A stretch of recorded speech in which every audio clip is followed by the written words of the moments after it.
Hey gang, Scott here with the Scott Gartner Group, and today we're up in North Scottsdale on a chilly February day. We're going to introduce you to one of the best resources in Scottsdale. Everybody knows there's great hiking here. We're up at Brown's Ranch in far North Scottsdale, and we've got the genius of these type things, John from Brown's Ranch. Good morning, Scott. How are you? Good morning. I'm a little chilly, but I'm loving it. It is. 2,500 feet elevation, and we're freezing to death, and folks from out of town are enjoying themselves. It's nice, warm weather. So, give us a little bit of, now Brown's Ranch, it was a ranch, yeah? It truly was a working ranch at the turn of the last century, and Brown family was here until about the mid-70s before they finally got out of the ranching business, and a number of different people owned the land. The state eventually acquired this land, and then years ago the city of Scottsdale was able to purchase it from the state. So we kept the name Brown's Ranch. This trailhead right through here, and this road was the old road that would head down to Phoenix to the stockyards when they would bring their cattle down there. It was a couple of days to get down there, but it was all right here. So people don't realize a lot of times that they're walking on a trail that's been here for a long time. There's a lot of history here. There's a lot of history, a lot of interesting, colorful history. So it's a great place to explore. So we're right at the entrance here, just as walking into what is this structure? This is the trailhead. We just simply call it Brown's Ranch Trailhead. Love it. And they've got a lot of information here for you, some big maps and some other things, but what do we have here? This is it's kind of a detailed history for those folks that really want to read and find out about Native Americans that were here long before we got here. There's a lot about the ranching, even a little bit about the military history. There was a military road that actually came through here that was started over at Fort McDowell and went all the way up to Fort Whipple near Prescott. So we've even got a little bit of that history that's out there. And then it goes on to talk about the preserve and how this preserve came about.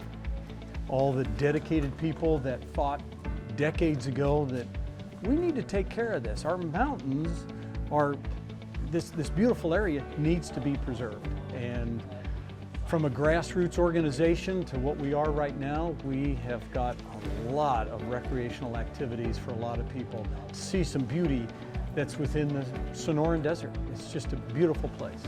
Some amazing vegetation. You can hike it, you can bike it, right? Absolutely, you can ride horses.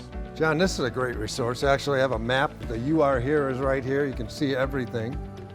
And then I noticed you got QR codes. Somebody could actually download those? Yes, absolutely.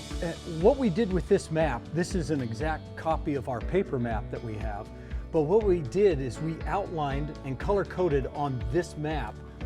If you're after an easy bike ride or a moderate bike ride, easy hike, so we kind of broke it down for you, easy to see, and then these QR codes will help bring that photograph of that particular route up so that you know which trails you're going to be on, and this is going to be an easy or a moderate or a difficult trail. So we've got over 125 miles of trails out here. People don't get lost, yeah, which is really good because we've got it signed so well, but there is so much out there that you can see, so much more than what you just see from here. So it's worth even going a short distance out there to explore and see some of the great things that are out there. That is awesome. And then you have just classes and activities, don't you? We've got a lot of activities, especially this time of year. During the cooler season, say starting about October-ish, right in there until about the end of March, first part of April. When the weather's good, we have a wide variety of hikes that go out. Whether you want to know about reptiles, geology, history, Native Americans, we've got it. At the trailheads, we've got an activity guide that will give you a couple of months out what days are doing what, how long the hike is going to be, how difficult it might be. So this activity guide lays it out pretty good. Yeah, I'm on a mailing list too. I get those sent to me, right? Yeah, invites and stuff. What everybody does nowadays is they go on the internet, and if you go to the City of Scottsdale website or the McDowell Sonoran Conservancy website, our websites are interchangeable for the preserve and the Conservancy, and you can find those activities listed out there as well. Awesome. And what's the passport program? I heard about that. So this little activity guide that the kids can go out for, we tell them to observe and look for things like a rock outcrop. Do you see a rabbit in there? Or do you see an elephant over here? What does that rock look like to you? We describe some things like holes that are in the ground. Look in, what's there? Anything in there? What could have built that hole? It gives them something to do, it keeps them occupied, and they're like, oh yeah, you know what? This hike wasn't as bad as I thought it was gonna be. It's like a little scavenger hunt, and they get to find it, and yes, that's very cool. Yeah. Keep them engaged, and anything's better with a goal, so that's absolutely, great. Yes. Is there some kind of a thing where they stamp it if you've ever been to Yes, it? they do. They've got a stamp that they'll stamp in here for the kids. You know, the kids like stamps, they like stickers and things like that. So it's another one of those things to keep them engaged, keep them involved. For you grandparents, they're coming for a week this year? What are we gonna do? Fill up a passport, you know? If you can get your kids to take their kids, that'd be better, but you could go on a few. Right, yeah, great idea, perfect.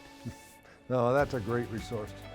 You know, there's not a lot of rules out here, but as I sell people home sites up in the desert, I always tell them, you know what? Don't worry about the animals too much. They're not gonna mess with you, it'll be fine. None of the plants are fun. Don't play with the plants. They stick you. Yeah, so they do. A big rule up here is probably trying to keep to the trail. Yes, absolutely. Stay on the trail, and a lot of your worries or concerns are gonna be okay. If you stay on that trail, you'll be all right. Throughout the trail system, why people don't get lost out here at Brown's Ranch, at all the trail intersections, we've got signs that will direct you to the next trail intersection or how far is it back to the trailhead, so that people, they do fine out here. Grab a paper map, head out and enjoy the hike. And always, we're all out here for the same enjoyment. We want to get out, enjoy nature, whether you're on a bike, you're on a horse, or you're hiking. Just be aware of all the other people that are out here using, and just keep a close view or close idea on the sign that yield to other people. Bikers yield to horses, and everybody yields to the horses, and just be courteous, be nice while you're out there. Well, we are so happy that we found you here today, John. Thank you for just giving a little bit of your time, and we really appreciate it. We're going to go hike a small trail. That's great. My pleasure. Thank you for stopping by, Scott. Thank you, John. Mm-hmm.